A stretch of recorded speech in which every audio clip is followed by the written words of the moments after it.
Kematian diplomat muda Arya Daru Pangayunan masih menyisakan tanda tanya. Polisi bilang, istri diplomat Kemlu 3 kali menelpon penjaga indekos sebelum suaminya ditemukan tewas terlakban di kamar indekosnya di kawasan Menteng, Jakarta Pusat pekan lalu. Istri korban menelpon penjaga indekos untuk mengecek kondisi suaminya yang tidak lagi bisa dihubungi. Untuk mengungkap penyebab kematian korban, polisi akan menggunakan scientific crime investigation atau penyelidikan berbasis ilmiah.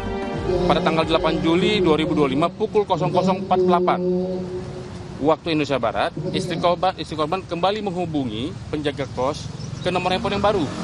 Nah, di situ aktif untuk meminta cek kamar korban, ya, untuk meminta cek kamar korban. Kemudian tanggal 8 Juli 2025 pukul 5:27 menit waktu Indonesia Barat, kembali istri korban menghubungi penjaga kos untuk meminta cek kembali kamar korban. Jadi itulah 3 kali istri korban menghubungi penjaga kos untuk mengecek kamar korban. Itulah kenapa penjaga kos bolak-balik memeriksa kondisi kamarnya korban. Dari penyelidik masih menunggu hasil dari pemeriksaan lab, ya, dari pemeriksaan lab secara laboratoris, ya, kemarin sesuai dengan yang disampaikan oleh Bapak Kapolda, ini akan diungkap secara scientific investigation. Dugaan penyebab kematian pun bermunculan, salah satunya terkait pekerjaan. Apalagi Kementerian Luar Negeri menyatakan Arya Daru Pangayunan pernah menjadi saksi dalam kasus TPPO. Namun, Direktur Perlindungan WNI Kemlu, Yuda Nugraha meminta agar semua pihak menunggu hasil penyelidikan polisi dan tidak berspekulasi dengan mengaitkan tugas atau profesi Arya dengan penyebab kematian. Iya pernah, ya. Pernah, tapi itu jangan dikait-kaitkan, gitu ya. Kita lihat menunggu hasil penyelidikan polisi. Kita jangan berspekulasi. Jadi kami tidak ingin berspekulasi. Kita tunggu hasil penyelidikan. Tapi memang banyak tugasnya itu berkaitan dengan itu ya Pak, TPPU itu ya Pak, almarhum itu ya. Seperti tadi kami sampaikan, almarhum itu menjalani tugas, dia menangani tugas penanganan perlindungan WNI untuk wilayah selain Asia Tenggara dan juga Timur Tengah. Jadi penanganan kasus seperti tadi, evakuasi di Turki, evakuasi di Iran. Tewasnya Arya Daru Pangayunan tak hanya meninggalkan kesedihan, tapi juga memupus rencana diplomat muda itu untuk pindah tugas ke Finlandia. Padahal semua persiapan sudah dilakukan. Itu hanya seputar excitement-nya mereka mau penempatan, Mas. Lawang semua sudah siap ya Mas. Koper itu semua sudah siap. Termasuk tolak angin sudah siap semua Mas. Kemarin saya nungguin anak-anak membongkar itu, ya Allah, saya masih sedih betul. Itu nggak gampang ngeluh kalau masalah pekerjaan. Terakhir kali saya terima keluhan Daru itu karena dia salah beli ban mobil, udah itu aja. Lalu, bisakah polisi mengungkap fakta sebenarnya dari kasus kematian diplomat muda Arya Daru Pangayunan? Tim Liputan, Kompas TV.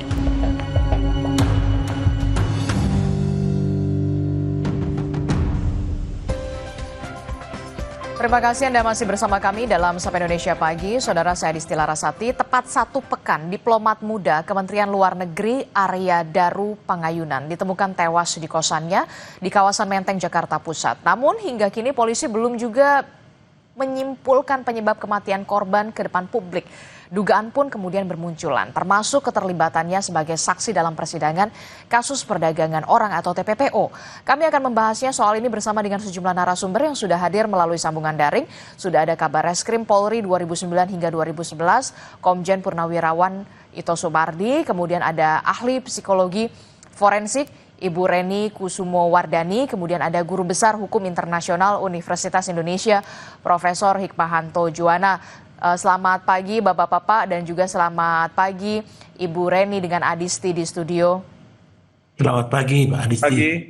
Ya, kita membahas soal bagaimana bisa mengungkap misteri tewasnya diplomat muda Kementerian Luar Negeri Arya Daru yang dari pekan kemarin ini sudah banyak sekali spekulasi liar yang bermunculan begitu ya, spekulasi mulai dari apakah ini pembunuhan, apakah ini bunuh diri, apakah ini begini, kasihan juga keluarga korban gitu ya ketika melihat spekulasi yang begitu liar di media sosial yang menjadi perbincangan. Tapi yang kemudian harus dipastikan dulu, Pak Ito Sumardi, saya akan bertanya dulu Pak Ito ya selaku Kabar Reskrim Polri 2009 hingga 2011. Ini kan katanya pekan ini akan diungkap, dirilis soal penyebab kematian korban begitu ya. Kita tahu CCTV sudah mengarah semuanya ke kamar korban, kemudian ada beberapa penjaga kos yang kemudian bolak-balik sampai kemudian keesokan harinya tidak ada pintu yang kemudian dirusak dan segala macam. Apa sebenarnya yang menjadi kesulitan utama penyidik untuk bisa mengetahui penyebab kematian dari Arya Daru ini sebenarnya, Pak Ito? Ya baik Mbak. Sebelumnya almarhum ini kebetulan adalah pernah menjadi lokal staf di Kedutaan Besar Myanmar.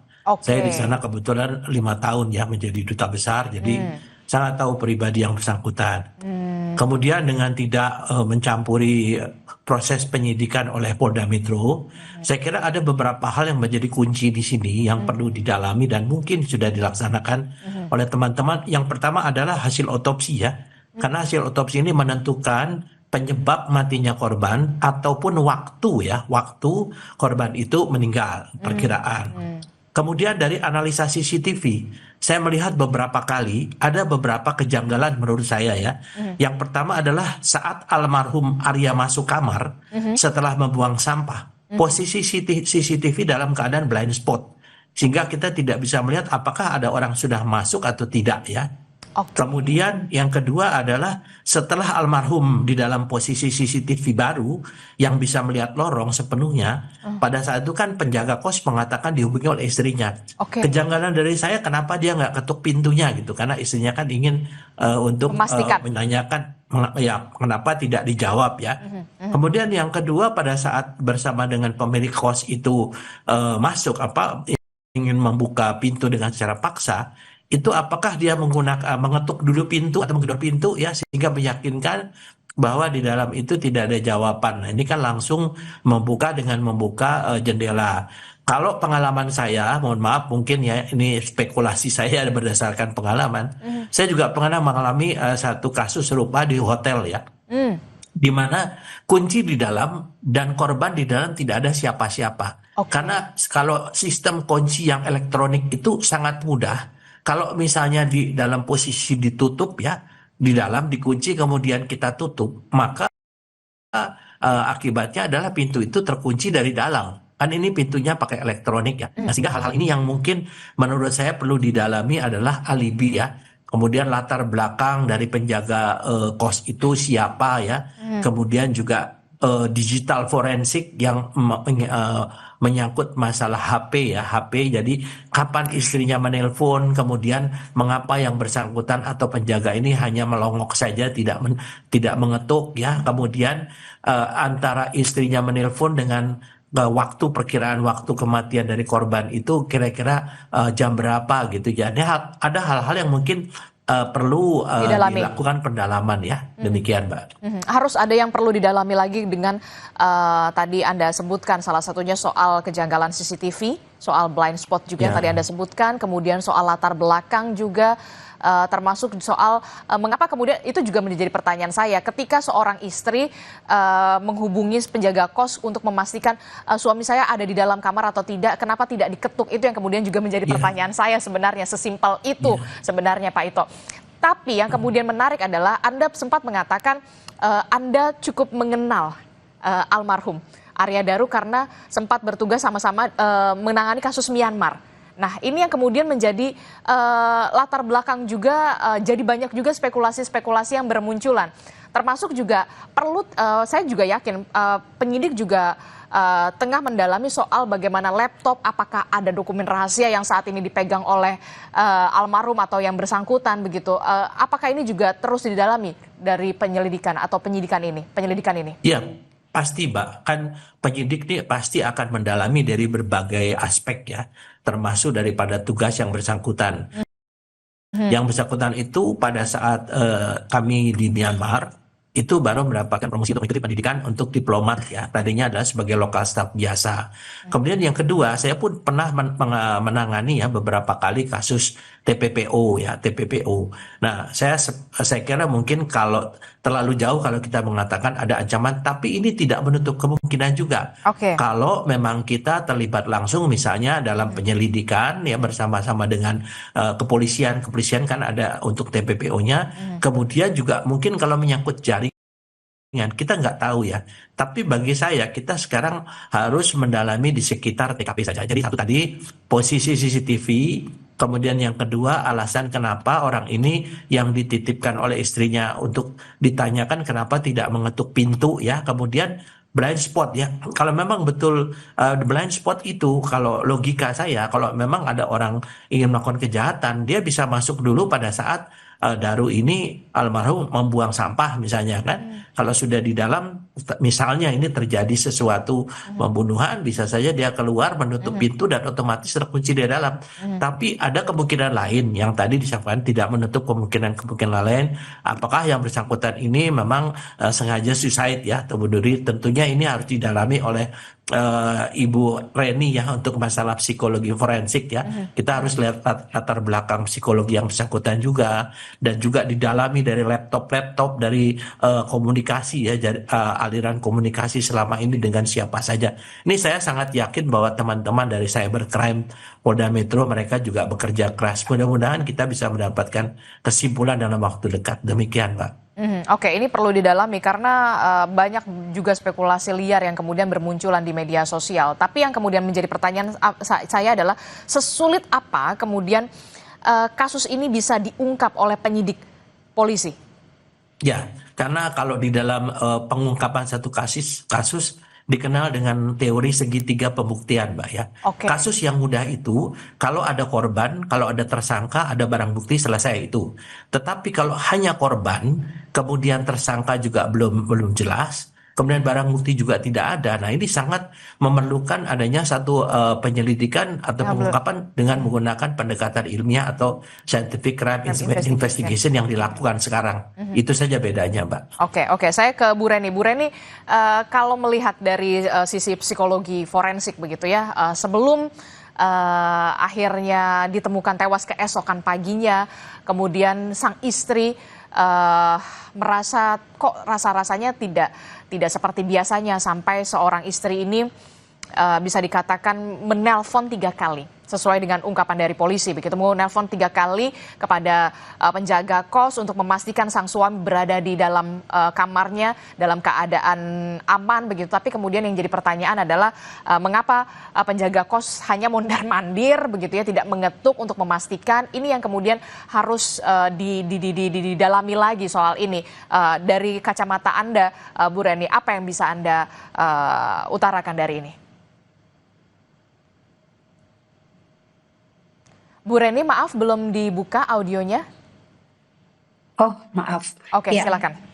Baik, tentunya kita tidak bisa terbatas pada fakta-fakta yang ada di luaran. Demikian. Jadi ini bisa mengakibatkan kita terjebak pada jumping to conclusion ya. Oke.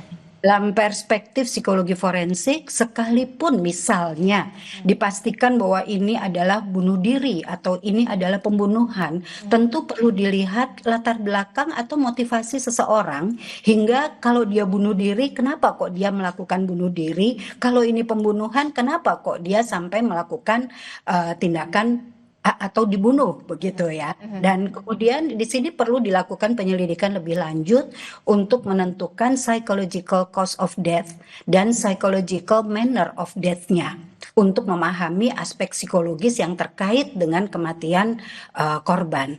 Nah, psychological cause of death ini merujuk pada latar belakang dari faktor psikologis yang menyebabkan kematian seseorang, seperti misalkan ada atau tidaknya gangguan mental. Apakah korban memiliki gangguan mental tertentu seperti depresi yang mendalam, atau mungkin bahkan skizofrenia atau gangguan di dalam kepribadiannya. Kita juga perlu melihat stres yang terjadi. Apakah korban sedang mengalami stres yang berat sebelum kematiannya, dan sebuah stres itu bisa berasal dari eksternal maupun dari internal dirinya. Nah, tapi kalau dari kita lihat secara sekilas, kita tidak bisa secara sekilas begitu ketika kita melihat almarhum begitu ya, sebelum akhirnya ditemukan tewas di kamarnya, kita melihat sempat buang sampah, kemudian sempat berbicara juga, berkomunikasi melalui handphone begitu ya. Ada tidak tanda-tanda kemudian ada kecemasan di sana atau kekhawatiran di sana, rasa was-was di sana dari visual yang kita bisa saksikan bersama di CCTV yang sudah ramai beredar di media sosial? Ya, kalau saya tidak melihat secara langsung barang buktinya ya, hanya dari televisi, itu memang tidak terlalu jelas bagaimana ekspresi dari korban. Jadi misalkan pun tidak terlihat kecemasan, seseorang itu bisa saja melakukan hal yang disebut sebagai masking emosi begitu ya. Jadi ada orang-orang bahkan di dalam situasi stres tertentu itu bisa menyembunyikan emosinya untuk tidak terlalu terlihat begitu. Itu sebagai salah satu bentuk defense mekanisme. Nah, sayangnya kita tidak bisa lihat secara persis untuk mengetahui dia dalam keadaan cemas atau tidak dari apa yang tertampil di CCTV yang beredar ya di televisi atau pemberitaan. Oke, termasuk juga soal penemuan jenazah korban begitu ya, yang dalam keadaan, mohon maaf sekali, dalam keadaan terlilit lakban begitu ya, tidak ada sidik jari dari polisi, tidak ada sidik jari sejauh ini selain sidik jari korban begitu, termasuk juga soal keadaan jenazah yang tertutup selimut. Apa yang bisa Anda baca dari sini? Iya, saya khawatir ini ada situasi internal dari korban yang mengakibatkan tindakannya melakukan hal tersebut. Tapi ini tadi ya, kita tidak boleh jumping to conclusion, karena stres, kalaupun dia stres itu bisa stresornya dari dalam diri sendiri, bisa juga dari luar diri sendiri. Maka di sini yang tadi saya sampaikan, psychological manner of death itu juga perlu untuk dilihat. Ada tidak sih motivasi dari yang bersangkutan melalui rekam jejak kehidupannya itu yang menyebabkan situasi depresi, kecemasan, atau keinginan untuk melarikan diri dari masalah, atau mungkin bahkan ada stresor dari pihak-pihak tertentu. Jadi selain motivasi juga kita perlu meneliti manner of death dari intensinya. Apakah memang ada dari rekam jejaknya kematian tersebut itu diinginkannya atau tidak? Dan kemudian juga kita perlu mempelajari emosinya, di mana kita tidak bisa hanya melihat dari salah satu barang bukti ya, tetapi kita perlu membongkar untuk menelusuri rekam jejak kehidupan yang bersangkutan. Bagaimana emosinya sebelum kematian? Apakah ada emosi sedih, marah, takut, atau putus asa? Nah, ini tentunya teman-teman yang turun langsung di lapangan. Dan harus didalami pemeriksaan juga dengan istri korban, kemudian rekan-rekan kerja korban. Ini yang kemudian harus menjadi menjadi puzzle yang kemudian harus dijadikan satu soal penyebab kematian. Termasuk juga tadi Anda menyebutkan soal stres begitu. Apakah kemudian ada hal yang kemudian memberatkan dalam pekerjaan, termasuk soal tekanan, atau justru kemudian isu yang beredar di luar adalah soal bagaimana manner atau perilaku dari korban begitu, yang kemudian juga jadi spekulasi liar. Ini yang harus benar-benar dipastikan oleh penyidik. Jangan sampai kemudian kasihan juga keluarga korban. Betul Mbak Adisti. Jadi dari riwayat kehidupannya itu kita akan melihat bagaimana gambaran kepribadiannya, pola tipikal responnya terhadap stres, apakah ada stresor terkini, hubungan interpersonalnya, hingga rencana-rencana kehidupannya, dan masih banyak lagi telusur kehidupan yang perlu diperjelas. Sehingga nanti psikolog dapat menjelaskan melalui analisis perilaku, apakah rating letality-nya ini bunuh diri atau dibunuh. Kalau melihat dengan secara kita lihat dengan ditemukannya si Arya Daru begitu ya, korban ini Arya Daru almarhum terlilit lakban, tidak ada sidik jari dan segala macam, dibalut dengan selimut. Kemungkinannya bunuh diri atau dibunuh? Itu tadi Mbak, kita perlu data yang lebih banyak. Perlu ada data.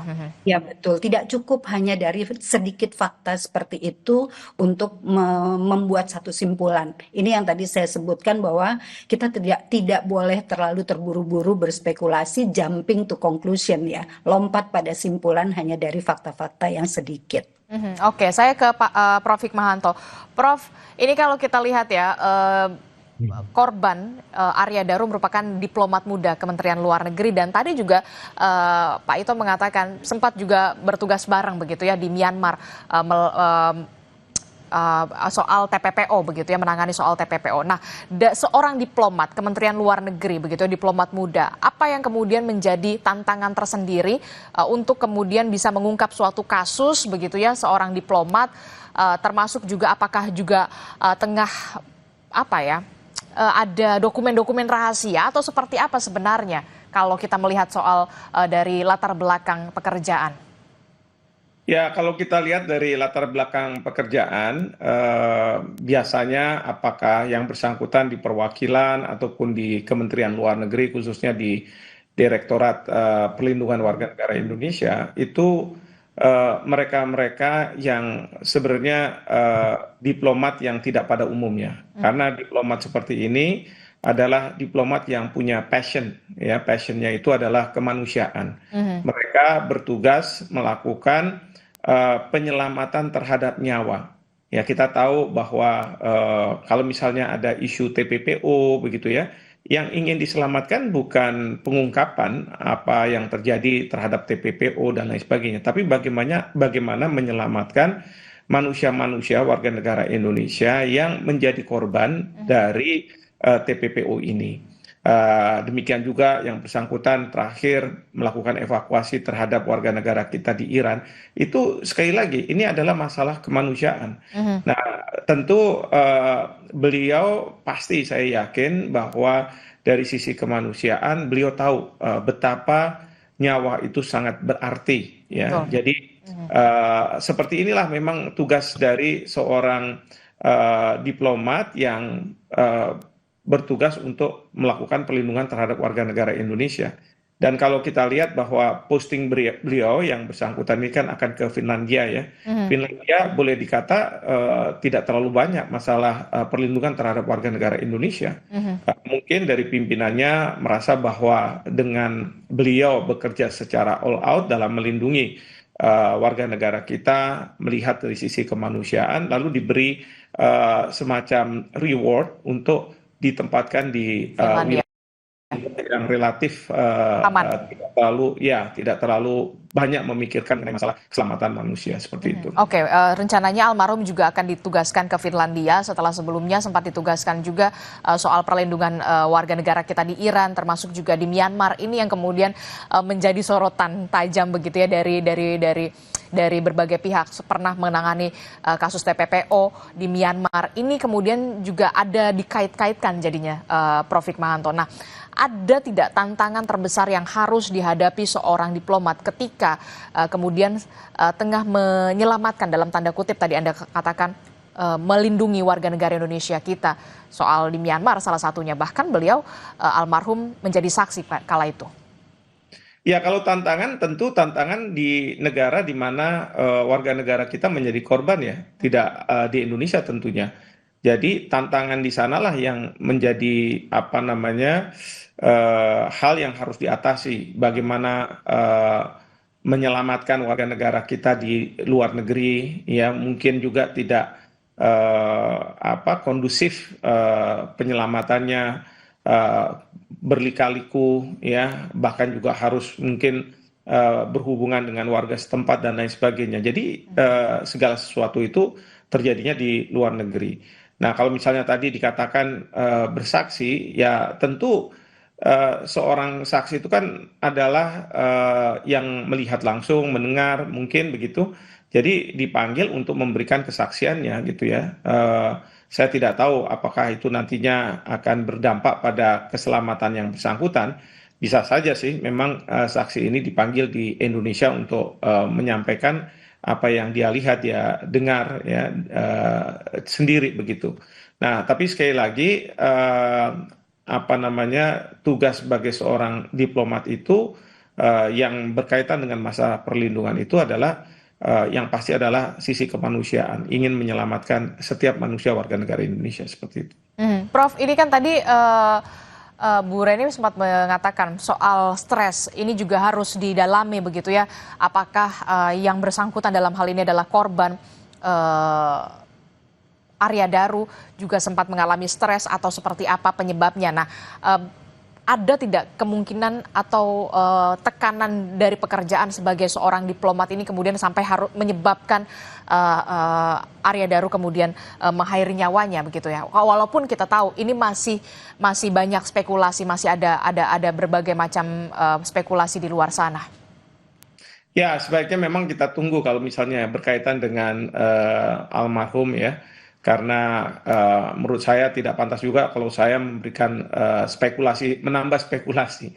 Tetapi sebagai seorang diplomat seperti tadi saya katakan, dan saya melihat track record dari almarhum, beliau ini concern sekali terhadap masalah kemanusiaan. Ya, jadi kalau misalnya di Direktorat Perlindungan Warga Negara Indonesia, kalau mereka yang tidak punya passion, itu biasanya tidak akan bertahan lama. Mereka akan minta untuk dipindah dan lain sebagainya.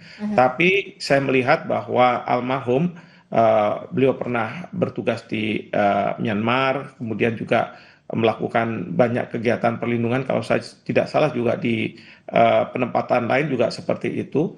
Jadi benar-benar beliau punya passion di situ. Jadi kalau kita punya kerja berdasarkan passion, tentu menurut saya ya tidak ada stres ya. Jadi kita melakukannya itu dengan senang hati. Justru kita merasa ada achievement kalau kita bisa berhasil untuk misalnya melakukan penyelamatan terhadap warga negara.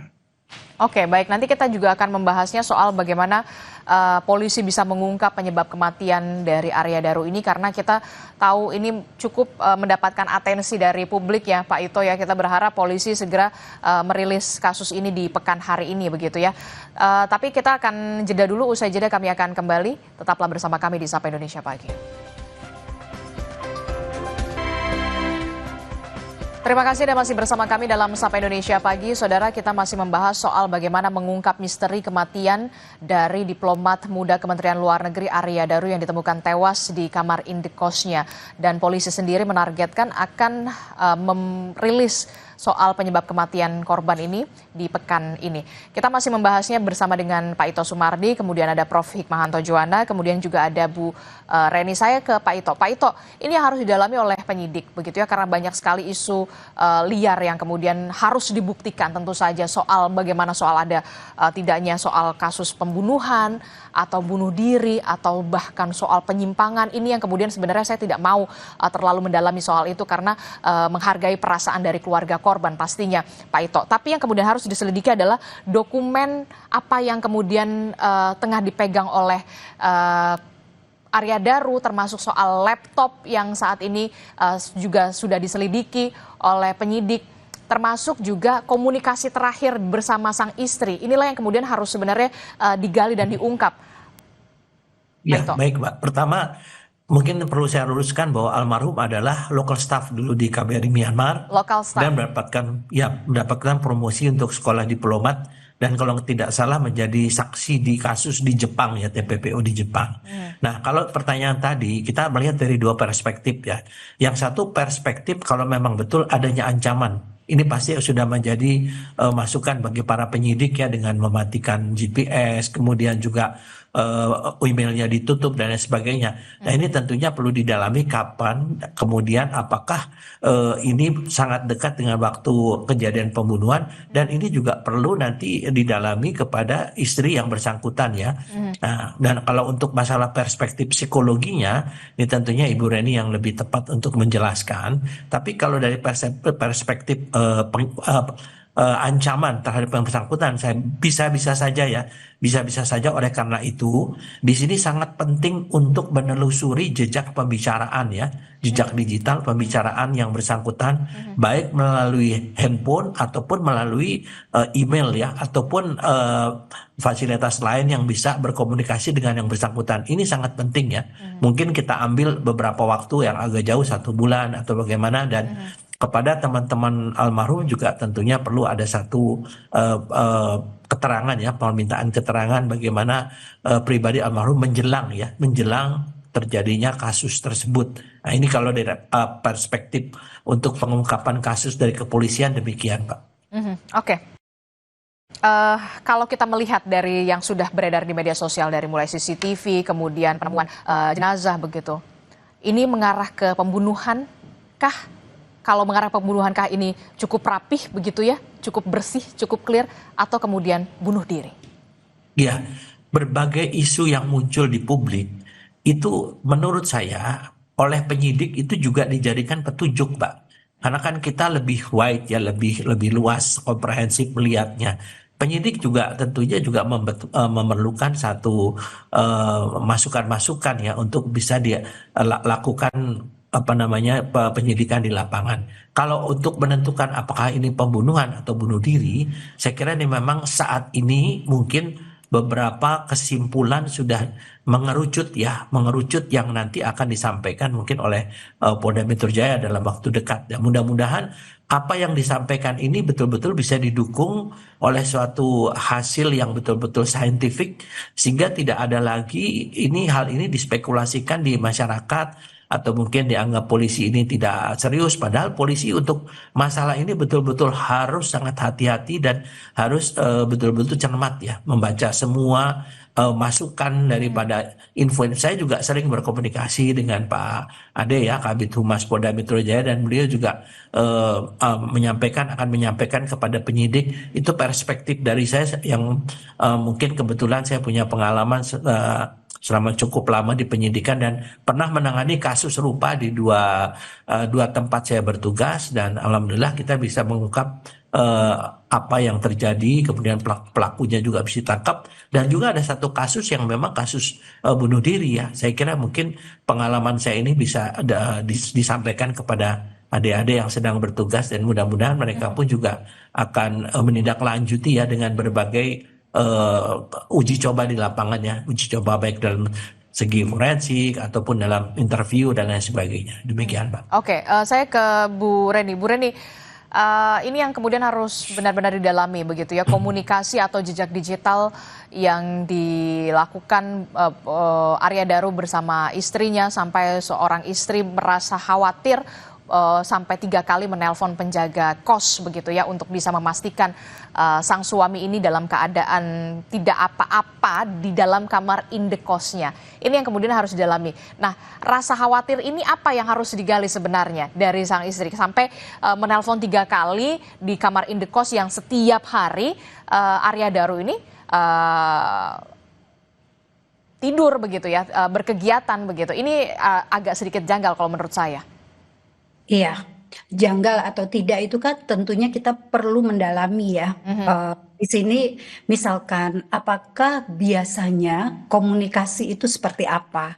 Jadi apakah memang biasa berkomunikasi dengan bolak-balik di telepon, tidak mengangkat sehingga mengakibatkan kekhawatiran, atau ini sesuatu yang tidak biasa begitu? Nah, kalau kita melihat di dalam pembicaraan ini tampaknya memang ada kekhawatiran dari keluarga, khususnya di sini istrinya ya yang terus-menerus menelpon dan meminta dari penjaga kontrakan itu untuk melihat ke kamar korban ya. Di sini memang terlihat adanya kekhawatiran. Maka di sini perlu didalami. Kenapa kok bisa khawatir? Sebegitunya. Betul, dan apa pembicaraan terakhir yang dilakukan oleh korban? Apakah ada informasi-informasi tertentu? Nah, ini sangat penting untuk kemudian digali demikian untuk menentukan pada akhirnya nanti. Oke, berarti Anda melihat ada peluang ada yang tidak biasa nih sampai seorang istri kemudian menelpon penjaga kos sampai 3 kali untuk memastikan suaminya dalam keadaan aman di dalam kamar indekos. Ya, kalau melihat hanya di dalam 1 hari itu tampaknya memang tidak biasa. Ada yang tidak biasa. Tapi biasa atau tidak itu kan ukurannya subjektif ya di sini. Jadi apakah memang biasa seperti itu begitu atau ini baru pertama kali? Kalau itu baru pertama kali berarti ini adalah sesuatu yang tidak biasa, komunikasi yang dilakukan antara keluarga dengan korban pada malam hari itu. Oke, soal itu juga banyak juga spekulasi yang kemudian bermunculan di luar sana begitu ya, soal ini dibunuh atau kemudian bunuh diri atau kemudian ada penyimpangan lainnya. Ini juga masuk dalam hal yang harus didalami juga dari psikologi forensik menurut Anda, Bu Reni? Betul, karena tadi ya manner of death, Manner of death.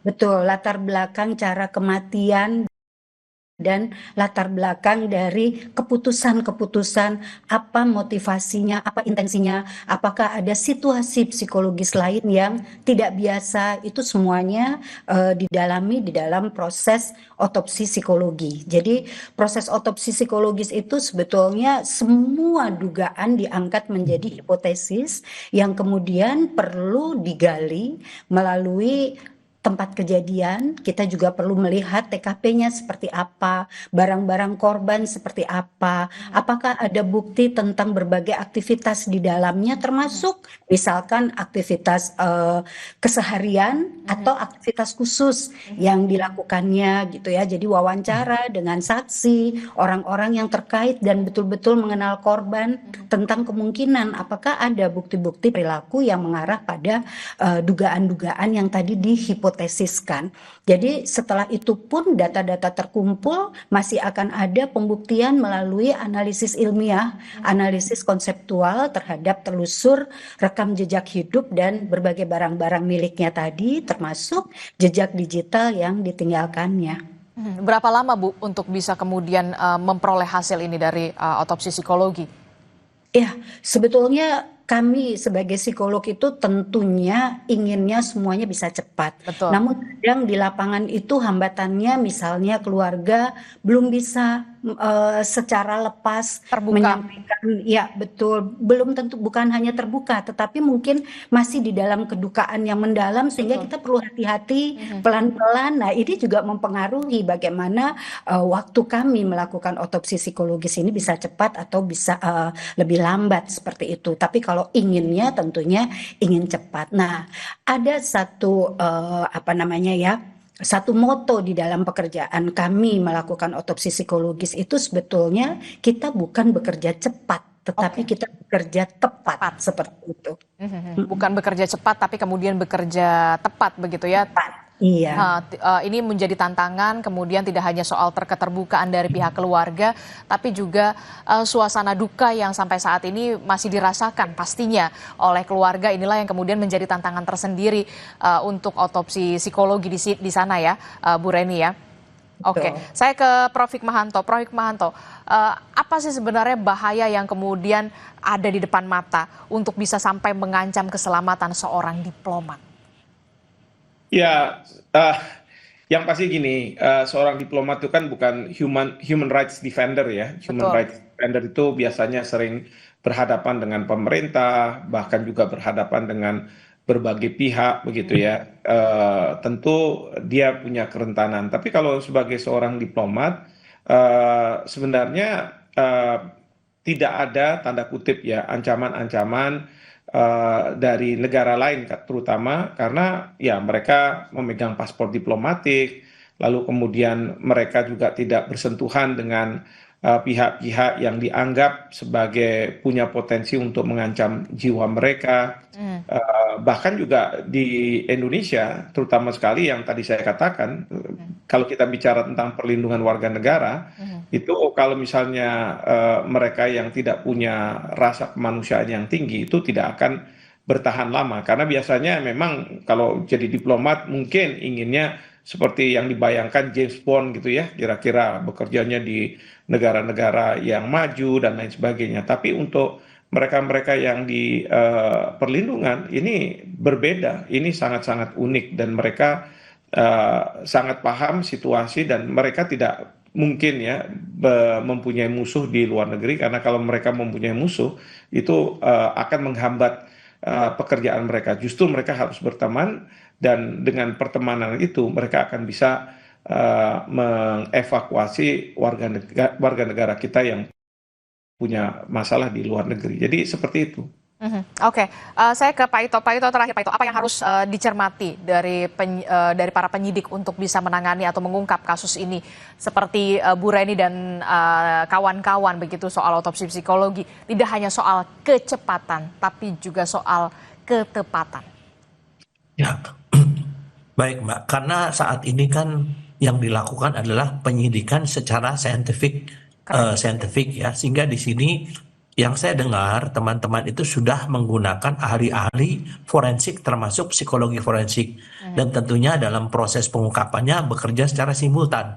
Ya, oleh karena itu Pak Kapolda kan menyampaikan mudah-mudahan dalam sepekan dapat memberikan satu kesimpulan. Nah, di sini betul kata Bu Reni, selain tidak berdasarkan kecepatan tapi ketepatan juga kecermatan. Nah, kecermatan ini tentunya diambil dari berbagai hasil penyidikan secara forensik, disatukan kemudian membuat satu kesimpulan.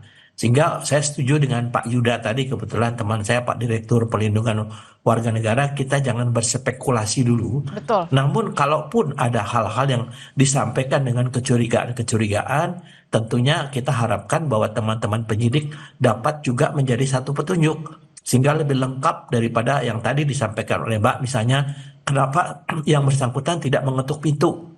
Nah, apakah dengan tidak mengetuk pintu dari waktu pertama jam 1 sampai jam 5 itu istrinya juga tidak meminta kembali untuk yang bersangkutan coba memastikan apakah ada atau tidak. Nah, ini tentunya akan menjadi pendalaman dari teman-teman penyidik di Polda Metro. Saya kira demikian, Pak. Oke, kita akan tunggu bagaimana hasil dari penyelidikan kasus ini soal penyebab kematian dari diplomat Kementerian Luar Negeri. Ada yang ingin ditambahkan singkat saja Bu Reni soal ini? Baik, psikologi forensik dapat menjadi bagian dari scientific based investigation. Jadi investigasi berbasis ilmiah dalam mengungkap misteri kematian dengan menganalisis riwayat perilaku korban untuk menentukan motif, pola perilaku, mengevaluasi kesehatan mental korban untuk menentukan apakah ada gangguan mental yang terkait dengan peristiwa ini, membantu dan dalam wawancara dengan saksi dan orang-orang yang terkait dengan korban untuk bisa mengumpulkan informasi yang relevan dan menganalisis bukti data lainnya untuk menyimpulkan penyebab kematian. Nah, tentunya di sini sekali lagi duka cita yang mendalam untuk keluarga yang ditinggalkan dan semoga spekulasi ini tidak terlalu berkembang jauh sambil kita menantikan bagaimana nanti simpulan dari pihak kepolisian. Oke, Prof. Hikmahanto, singkat saja.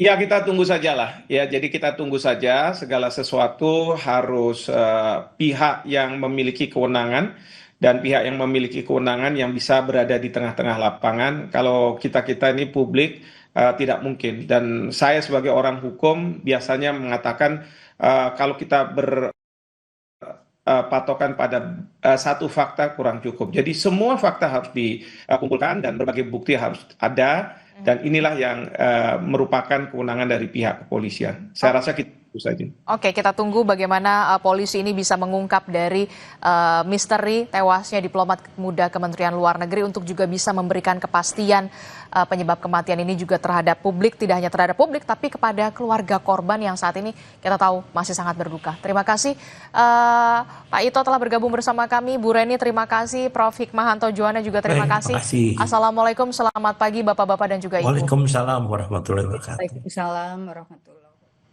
Saudara, penyidik Kejaksaan Agung akan kembali memeriksa Mendikbudristek 2019-2024 Nadiem Makarim pada pagi ini dalam kasus dugaan korupsi laptop.